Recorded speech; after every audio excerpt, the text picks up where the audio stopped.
Buenos días, tardes y noches. Mi nombre es Félix Raúl Bordón y junto con Cajal Jesús Leonel, Fantín Rodrigo Iván y Figueroa Agustín Daniel les voy a hablar de la empresa Cibercafé. El objetivo de este trabajo es analizar esta empresa y sacar los diagramas DFD, DR y diccionario del mismo, junto con su parte teórica también. Yo de lo que les voy a hablar específicamente son de las herramientas CASE. Estas aparecen desde el principio de los 90. Los analistas las empezaron a usar para beneficiarse de estas por medio de la productividad. Son llamadas también ingeniería de software asistida por computadora. Y en inglés, para que quede bien el acrónimo, sería Computer Aimed Software Engineer. Estas se crearon para mejorar su trabajo rutinario mediante apoyo automatizado. Los analistas de sistemas se apoyan en estas herramientas desde el principio hasta el final del ciclo de vida para incrementar la productividad y comunicación de manera más eficiente con los usuarios e integrar el trabajo que desempeñan en el sistema. Las razones más comunes para usar este tipo de herramientas son, como dije anteriormente, mejorar la comunicación entre analista y usuario, facilitar la interacción entre los miembros de un equipo al hacer la diagramación. Y los analistas y usuarios por igual se informan que ayuda a poder conceptualizar de una manera más concreta lo que se quiere hacer con el sistema para que entienda cómo va quedando el usuario sería. Existen las herramientas que es de alto y bajo nivel. Hay una clasificación más que suele ser las herramientas case integradas, que son cuando se juntan las de alto y bajo nivel. Las herramientas case de alto nivel ayudan principalmente a los analistas y diseñadores, tanto que las de bajo nivel son utilizadas más frecuentemente por los programadores y trabajadores que deben implementar los sistemas diseñados con herramientas case de alto nivel. Una de las características, como se puede ver en pantalla, es que las de alto nivel da la posibilidad de crear y modificar el diseño de un sistema y puede ayudar a la modelación de los requerimientos funcionales de una organización, ayudar a los analistas y usuarios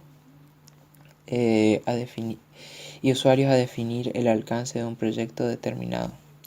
Las de bajo nivel se utilizan para generar código fuente de la computadora, eliminando así la necesidad de programar el sistema.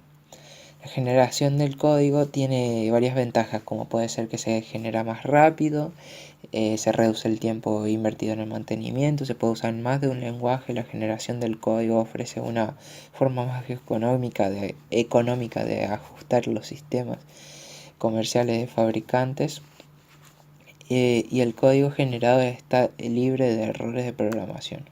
Una de las características, como también se puede ver en pantalla, que proporcionan la topología de aplicaciones flexibles, proporcionan aplicaciones portátiles, control de versiones, crean códigos compilados en servidores, trabajan con una variedad de administradores de recursos, trabajar con una variedad de software intermedio. Las herramientas deben adaptar sus comunicaciones cliente-servidor al software intermedio. Tenemos también el soporte multiusuario, seguridad y desarrollo en equipo, repositorio de librerías compartidas. Hola, les habla el alumno Figueroa Agustín y les voy a hablar sobre el análisis y diseño de los sistemas. El término análisis aplicado a sistemas significa descomponerlos en sus componentes, para estudiar cada uno de ellos tanto como un ente aislado como en interacción con el resto. Para ser útil, el análisis le debe seguir la síntesis, que consiste en unir los componentes del sistema para ver cómo funcionan en conjunto. El objetivo del análisis es obtener una especificación del software del sistema. En la fase de diseño del sistema, se utiliza la información recopilada de las primeras fases para realizar el diseño lógico del sistema de información. Se diseña procedimientos precisos para la captura de datos que aseguran que los datos que ingresen al sistema de información sean correctos. Además, se facilita la entrada eficiente de datos al sistema de información mediante técnicas adecuadas de diseño de formularios y pantallas. La fase de diseño también incluye el diseño de archivos o base de datos que almacenan gran parte de datos indispensables para los encargados de tomar las decisiones en la organización. En nuestro caso, optamos por analizar una empresa de cibercafé. Un cibercafé es un lugar para usar computadoras, para acceder a Internet, jugar, crear documentos, chatear con amigos, usando voz y video, así como una serie de otras tareas relacionadas con la computadora. Normalmente, la computadora y el acceso a Internet se proporciona por una tarifa por hora o por día. Además, el cibercafé también realiza tarifas por impresiones, venta de artículos de librería y alimentos. Luego procedimos a realizar el diagrama de flujo del cibercafé utilizando la simbología de Gordon de Marco, empezando por el nivel 0. En el nivel 0 colocamos el sistema de cibercafé en el medio con 4 entidades. Una de ellas es la administración, donde el sistema obtiene la lista de precios y se le envía un informe de ventas. Otra entidad son los proveedores, donde se realiza el pago del servicio y ellos obtienen el servicio de Internet. También reciben una factura de parte de los proveedores. Después, otra entidad son los clientes, donde el sistema le da la lista de precios, el cliente le hace el pedido del producto, el sistema le envía los productos y le da una factura. El cliente realiza el pago y el sistema también tiene un comprobante de turno, que son los turnos que se reservan para eh, obtener acceso a las computadoras con servicio de Internet. Otra entidad es el gobierno, donde se realizan los pagos de los impuestos para la habilitación del local y también requiere una factura. Soy el alumno Leonel Cajal y hoy voy a hablarles sobre DFD o más bien dicho diagrama de flujo de datos. ¿Qué es? Bueno, el DFD es una técnica que se utiliza principalmente para la modelación de sistemas informáticos. Representa el flujo de la información, las transformaciones que se aplican y los datos al moverse desde la entrada a la salida de un sistema informático. Como se puede observar en la imagen, existen 4 tipos de símbolos básicos para graficar los movimientos de datos. Si bien esto depende de diversos autores, pero en sí cumplen la misma función a la hora de realizar un DFD. Se puede observar un cuadrado doble, una flecha, un rectángulo con esquinas redondeadas y un rectángulo abierto, cerrado en el lado izquierdo y abierto en el derecho. Con la combinación de estos 4 símbolos se puede describir gráficamente un sistema completo y varios subsistemas. El cuadrado doble se usa para describir una entidad externa, es decir, otro departamento, un negocio, una persona o una máquina que puede enviar datos al sistema o recibirlos de él. A cada entidad se le asigna un nombre adecuado, aunque interactúa con el sistema, se considera fuera de los límites de este. La misma entidad se podría usar más de una vez en un diagrama de flujo de datos, en particular para evitar que las líneas se crucen en el flujo de datos. En el siguiente símbolo, la flecha muestra el movimiento de los datos de un punto a otro, con la punta de la flecha señalando hacia el destino de los datos. Los flujos de datos que ocurren simultáneamente se pueden describir mediante flechas paralelas. Una flecha también se debe describir con un nombre debido a que representa los datos de una persona, lugar o cosa. Un rectángulo con esquinas redondeadas se usa para mostrar la presencia de un proceso de transformación. Los procesos siempre denotan un cambio en los datos o una transformación de estos, por lo tanto el flujo de datos que sale de un proceso siempre se designa de forma diferente al que entra en él. Los procesos representan un trabajo que se realiza en el sistema y se deben nombrar con un nombre claro que permita reconocer fácilmente lo que hace un proceso. A un proceso también se le debe dar un número de identificación único y exclusivo que indique su nivel en el diagrama. Podría haber varios flujos de datos que entren y salgan de cada proceso. Los procesos con un solo flujo de entrada y salida se deben examinar en busca de flujos de datos perdidos. El último símbolo básico usado en los diagramas de flujo de datos es el rectángulo abierto, el cual representa un almacén de datos. El rectángulo se dibuja con dos líneas paralelas cerradas por una línea corta del lado izquierdo y abiertas del lado derecho. Estos símbolos se dibujan con el espacio suficiente para que quepan las letras de identificación entre las líneas paralelas. En los diagramas de flujo de datos lógico no se especifica el tipo de almacenamiento físico. En este punto, el símbolo de almacén de datos simplemente muestra un lugar de depósito para los datos que permite examinar, agregar y recuperar datos. A los almacenes de datos se le asigna un nombre debido a que presentan una persona, lugar o cosa. Los almacenes de datos temporales tales como papel, borrador o un archivo temporal de computadora no se incluyen en el diagrama de flujo de datos. Para identificar el nivel de almacén de datos a cada uno, asígnale un número de referencia único tal como D1, D2, D3, etc. Bien, una vez explicado la simbología de un DFD, vamos a ver qué hay que tener en cuenta a la creación de un diagrama de contexto. El diagrama de contexto inicial debe mostrar un panorama global que incluye las entradas básicas, el sistema general y las salidas. Este diagrama va a ser el más general, con una visión muy superficial del movimiento de los datos en el sistema y una visualización lo más amplia posible del sistema.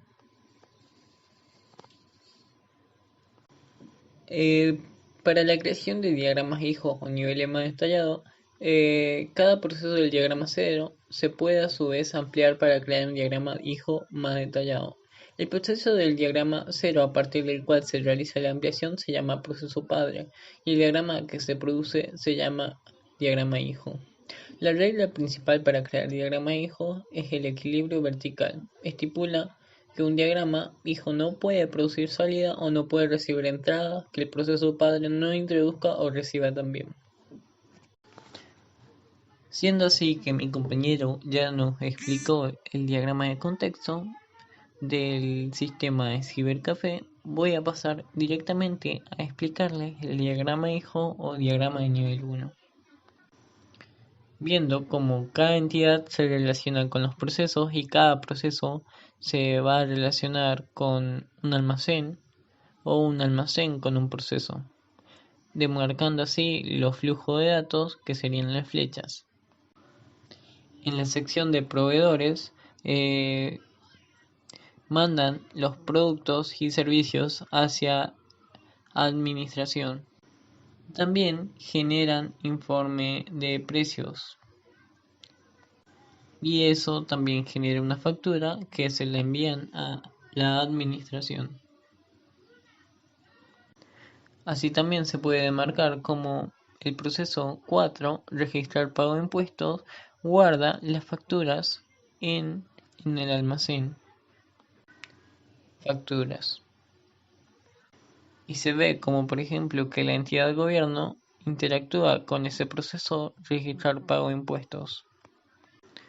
Así también como en el proceso de gestión de productos se interactúa con un almacén de stock de productos. Si bien habría muchas cosas que explicar, se entiende de manera general todos los procesos que incluye este sistema de cibercafé.